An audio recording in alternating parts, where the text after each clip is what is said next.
Welcome back everyone to another episode of Command Center, where we like to put our favorite commanders, maybe even yours, front and center. And we can't do that unless we're playing those three godly letters, EDH. What does that stand for, Hadoken? We've gone through this so many times, I'm just going to get straight to it. It's eagerly deciphering hieroglyphs. And we're doing that right now because we're introducing the gold card.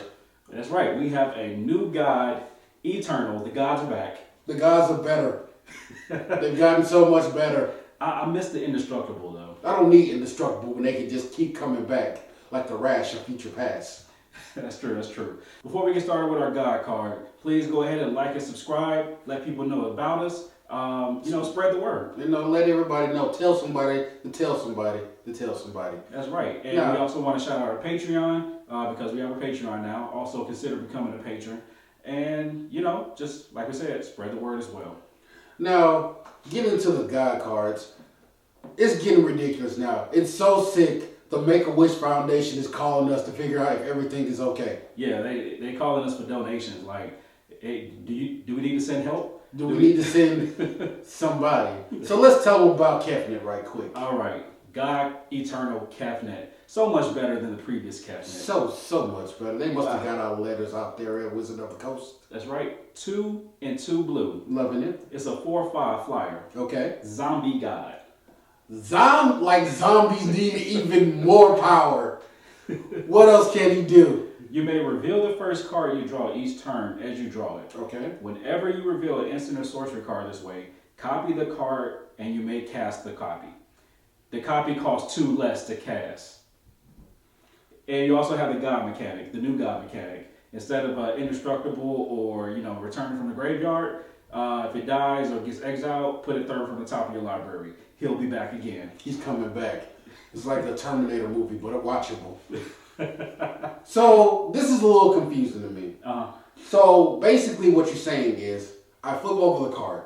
It's an instant or sorcery. I copy it. Yeah. And that copy is 2 less. That's right. And that card goes in my hand. That's right. So it's like what you call a value meal. I think I love value meals. Yeah. They cheap, efficient, and they get the job done. Yeah. Are they good for you? I don't know.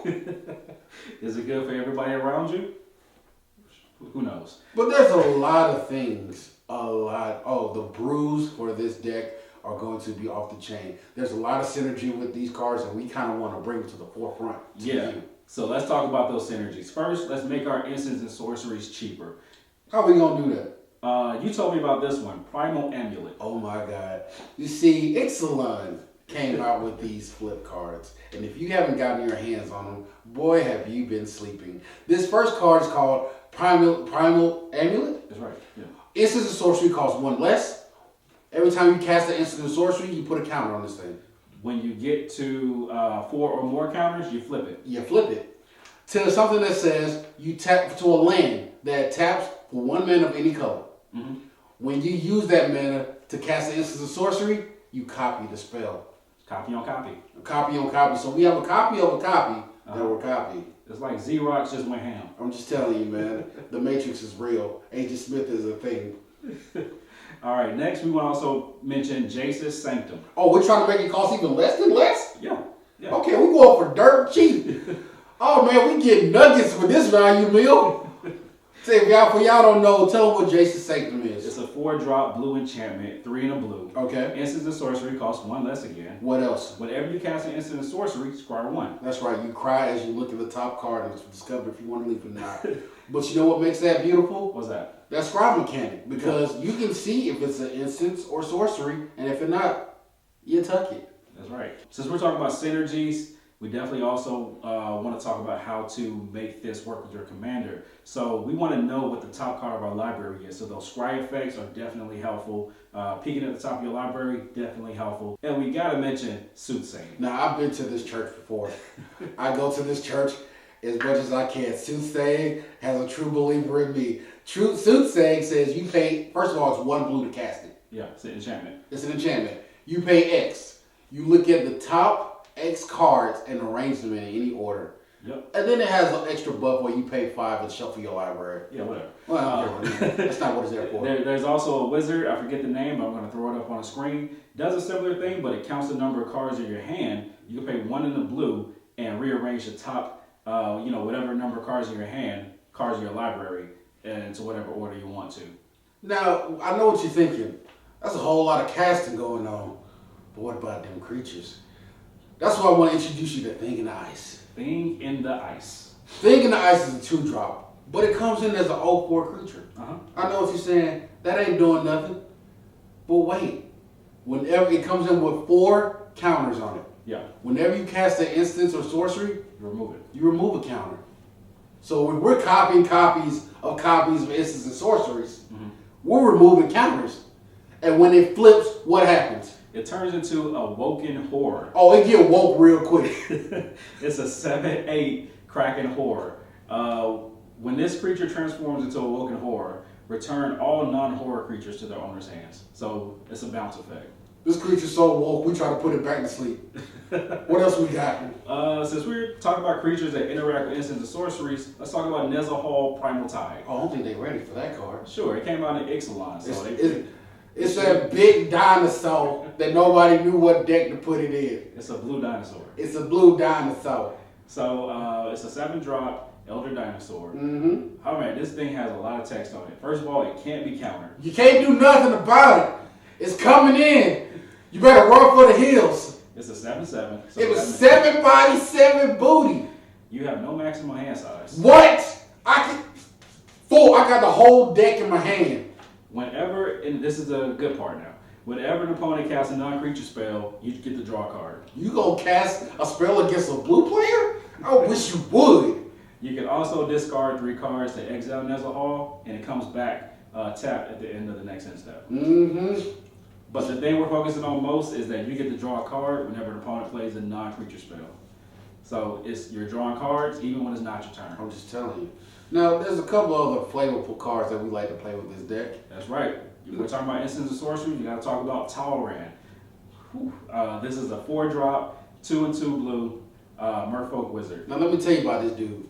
Whenever you cast an instance of sorcery, you create a 2/2 Drake. That's right, you create a 2/2 Aubrey who makes hot beats and is from Canada.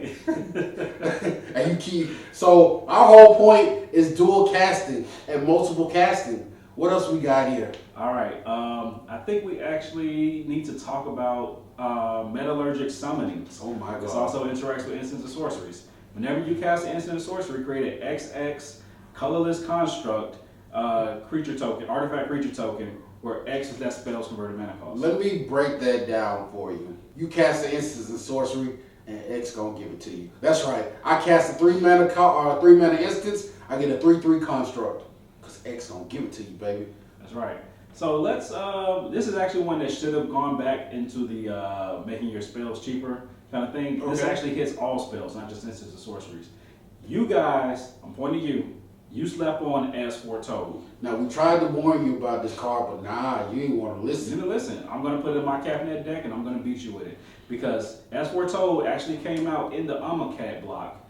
3-drop enchantment. At the beginning of your upkeep, put a time counter on as foretold. Once each turn, you can pay a reduced mana cost rather than paying the spell's actual converted mana cost for each time counter on as foretold. There's one more thing. One more way that you can cast things for cheaper. I mean, we're paying to reduce, putting the instant and sorcery in our hand, right? Mm-hmm. Might as well have Omni Adept out on the field. I've never heard of this card. Came out in the Ravnica block. Okay. Pay 2 and a blue, tap it. Okay. You may cast target instant and sorcery from your hand. I'm sorry, what? You may pay 2 and a blue, tap it, cast target instant and sorcery from your hand. I've never even heard of this card. I got like 5 of them. I'm gonna need one. I'm gonna need to borrow one from you. I'm gonna need one from you because things just got real. Things got real, so we can play those bigger instants and sorceries for cheaper. Now, there's a couple other flavorful texts I like to put in here. Back in the day, there was a creature called the Gear Hulk. More specifically, the Torrential Gear Hulk. Torrential Gear Hulk. I love him because when he flashes into the battlefield, you can cast an instance and sorcery from your graveyard, and just boom. So yeah, now we're casting same spell multiple times. Just everywhere. We just spell slinging out this place. That's right. Since we're copying spells, might as well play twin cast. Never heard of it. Copy target instant or sorcery spell. You can choose new targets for the copy. This is dumb. You can copy your copy. We starting to get out of hand. Don't stop us yet, because we got a few more for you. We got a few more. I'm petty.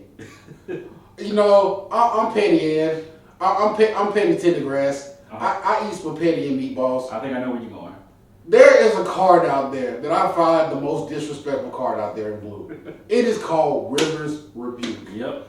Now, what is so offensive about this card is that you choose one opponent and you make them pick up all their non-land permanents and put it in their hand. Put it back in hand. And yeah, you just keep that. You drop something right there. No, get them off. Get that Planeswalker too. Hopefully we're doing it for a reduced cost because it costs 6. What's beautiful about this, especially with Kefnet, not only am I copying River's Rebuke, I'm doing it again. I'm doing it again.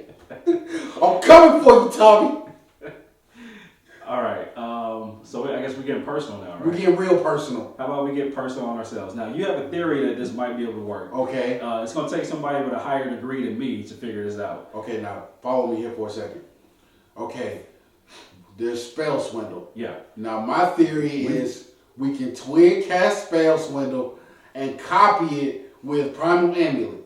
So I'm gonna counter your original spell, then I'm going to counter and then counter that counter with my spell swindle, and hopefully get all those treasures. Yeah. If it works, please let us know, because like I said, I don't have the math to do this, to even know if this works. Can you spell swindle a spell swindle that's spell swindling a spell? Please let us know in the comments. My head hurt. I think my nose bleeding.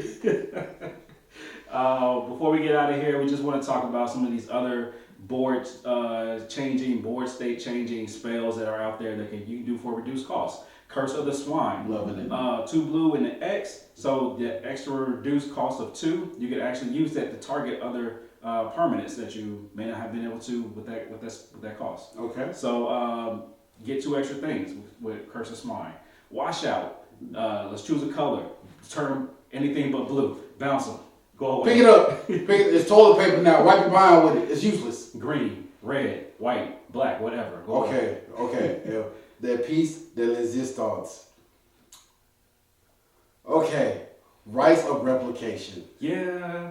If we copy rights of replication and then copy the copy, I think we open a wormhole that destroys the universe. I'm afraid to test this.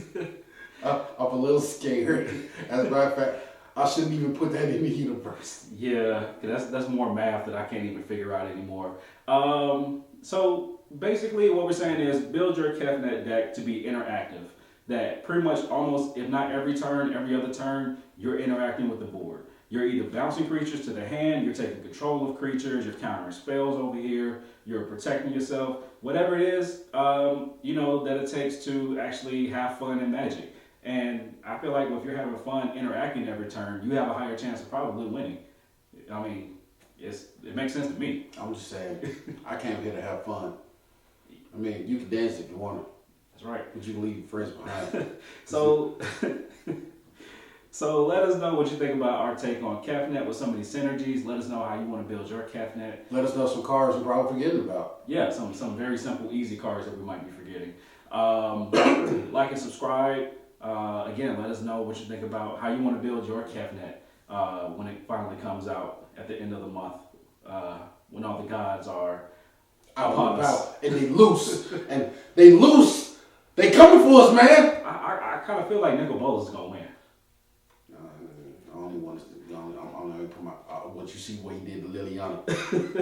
I'm just saying. He jacking sparks and he showing up with 4 I gods. mean, her forehead was sizzling. You could have cooked the whole sandwich on her forehead. Did you see Dak? Dak faded and died off screen. You're the only one getting that. Thank you guys for joining us. But until next time, peace.